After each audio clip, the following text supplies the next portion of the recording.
This is my last message for you. Hello? Thank you sa mga panahon, naging kontento tayo sa isa't isa.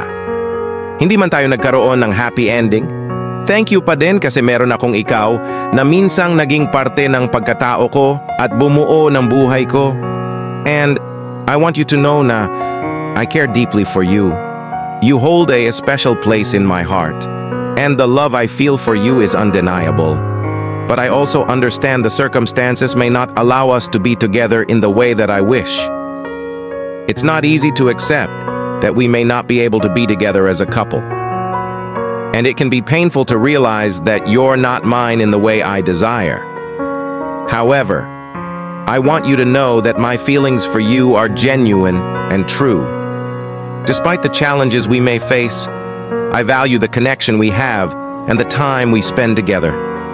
I will always cherish the moments we shared, the laughter and the tears, and the conversation and silence. I'm always here for you. I understand and respect your feelings and boundaries. Kung mag-cross man ulit ang landas natin, masaya ako na masaya ka na.